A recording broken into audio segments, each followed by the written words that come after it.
Good morning dear students. बच्चों कैसे हैं आप लोग। बच्चों आज हम चैप्टर पढ़ेंगे कैदी और कोकिला।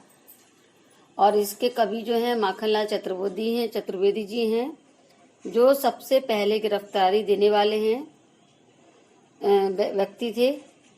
और 1920 के असहयोग आंदोलन में और 1930 के अवज्ञा आंदोलन में इन्होंने ही सबसे पहले गिरफ्तारी दी थी।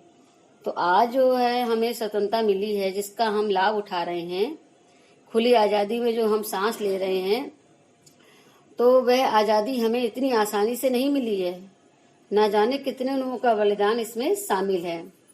तो ये कविता जो है अंग्रेजों सरकारों के द्वारा भारतीय स्वतंत्रता सेनानी को जो यातनाएं जो के द्वारा दिए गए, स्वतंत्रता सेनानियों के द्वारा किए गए अत्याचारों यातनाओं का दुखद चित्रण है। जेल में जो कवि हैं वो एक राजनीतिक कवि हैं, परंतु अंग्रेजी सरकार ने सामाजिक अपराधियों के साथ उन्हें रखा है। ये अन्याय है, लेकिन ब्रिटिश सरकार इस बात को नहीं मानती है। वह मानती है कि जो आज़ादी के दीवाने हैं उनका अपराध भी गंभीर अपराध है, क्योंकि उनसे वह डर गई है। वह डरती है कि अंग्रेज की जड़ें वह कहीं स्वतंत्रता सेनानी उखाड़ ना फेंकें। तो जेल में जो स्वतंत्रता संग्राम के जो कैदी हैं, अंग्रेज जो है उन पर जुल्म करते हैं, तरह तरह की यातनाएं देते हैं, जिससे उनका मनोबल टूट जाए। परंतु कवि अपनी रचनाओं से चेतना जगा सकता है, उन्हें नया उत्साह दे सकता है।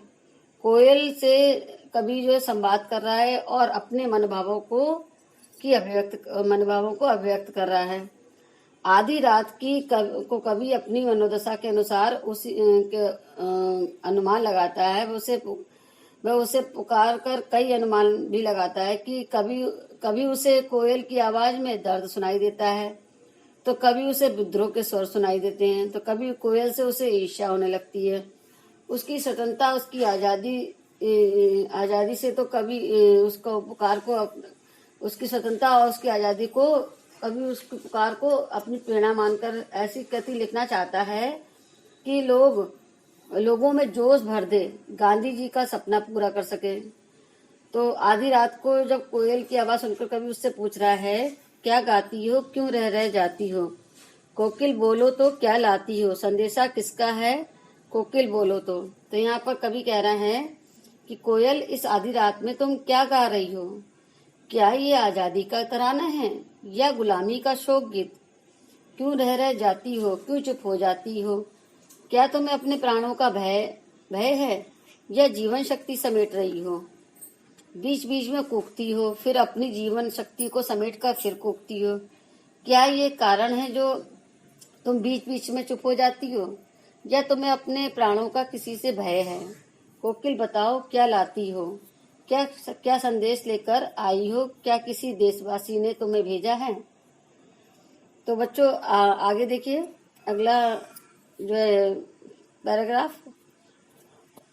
ऊंची काली दीवारों के घेरे में, डाकू चोर बटमारों के डेरे में, जीने को देते नहीं पेट भर खाना, मरने भी देते नहीं तड़प रह जाना, जीवन भर अब दिन रात कड़ा पहरा है, शासन है या तम का प्रभाव गहरा है, हिमकर निराश कर चला रात भी काली, इस समय काली माँ मई जगी क्यों का आली।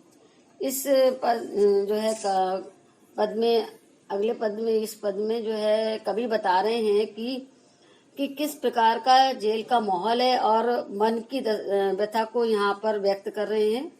कोयल से संवाद स्थापित करने का एक प्रयास देखने को मिलता है। कवि कह रहे हैं कि ऊंची काली दीवारों को घेरों में हम अंग्रेज सरकार ने ऊंची काली दीवारों को घेरों में हमें अंग्रेज सरकार ने एक काली कोठरी में बंद करके रखा है, जिसमें अंधेरा है और खूब अंधेरा है। डाकू चोरों बटमारों के डेरे में, बटमारों यानी जो राहगीरों को लूटने वाले लुटेरे हैं, उन्हें बटमार कहा जाता है। तो वह कह रहे हैं कि हमें ऐसी जेल में रखा है जहां डाकू भी हैं, चोर भी हैं और बटमार भी हैं, उनका बसेरा है यहाँ, और उन्हीं के साथ हमें यहाँ रख दिया गया है। वे सामाजिक अपराधी हैं, हम राजनीतिक अपराधी हैं, हमें उनसे अलग रखना चाहिए, लेकिन नहीं, अंग्रेजी सरकार ने हमें उन्हीं के साथ रख दिया है। जीने को देते नहीं पेट भर खाना, हमें पेट भर के खाना भी नहीं देते हैं, मरने भी देते नहीं तड़प रह जाना, और ना ही हमें मरने देते हैं। हमारी स्थिति जो है अधमरों जैसी हो गई है। हम तड़प रहे हैं, हमारे जीवन भर हमारे जीवन पर दिन रात उनकी निगरानी रहती है, चौकसी रहती है। शासन है यह तम का प्रभाव गहरा है। अब वे पूछ रहे हैं कि ये कैसा शासन है, ये कैसी हुकूमत है। ऐसा प्रतीत होता है जैसे अंधेरे ने उन्हें अपने में समो लिया है। ये अंधेरे का प्रभाव इतना अधिक गहरा है कि जो है अपराधी, ये जो अंधेरा का प्रभाव इतना गहरा है कि जो अपराध ही कर रहे हैं। ये कैसा शासन है, ये कैसा शासन है, क्योंकि अंधेरा जहाँ होता है वहाँ पाप और अधर्म होता है।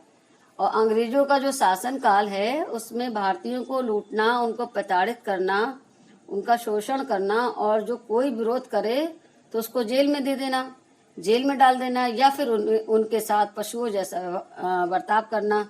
तो ऐसे हृदयहीन जो शासक थे उनके करतूतों को देखकर कवि ये कह रहा है, ये कैसा शासन है जिसमें सिर्फ अन्याय ही अन्याय है, अन्याय ही अन्याय किया जा रहा है हम पर।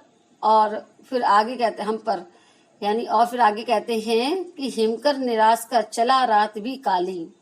अब रात बीत रही है, चंद्रमा ने भी, हिमकर मीन्स होता है चंद्रमा, तो चंद्रमा ने भी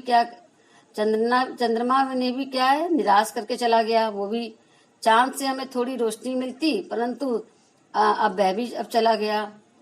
अब सिर्फ निराशा हमारे हाथ में है, और ये अंधियारी रात वह भी बीत रही है। और इस समय इतनी रात गए कालिमा मई जगी क्यों आली, सवांग काली कोयल तू क्यों जगी है। तो यहाँ पर ये कह रहे हैं कि इतनी रात जो है कालीमाई क्यों आली, सर्वांग काली कोयल तू क्यों जागी। आली मीन्स होता है सखी। अब उसे सखी की तरह पुकारते हुए कह रहे हैं कवि कोयल को कि सखी तुम सर्वांग काली हो। यहाँ काली रंग से कैसे, काली रंग से मतलब है काला रंग। तो कह रहे हैं इतनी रात जो तुम सर्वांग काली कोयल क्यों जाग रही हो सखी, मतलब इतनी रात में तुम क्यों कूज रही हो। तो बच्चों आज के लिए इतना ही, और आगे मैं अगले कविता की अगली लाइनों को मैं पढ़ाऊंगी। Thank you.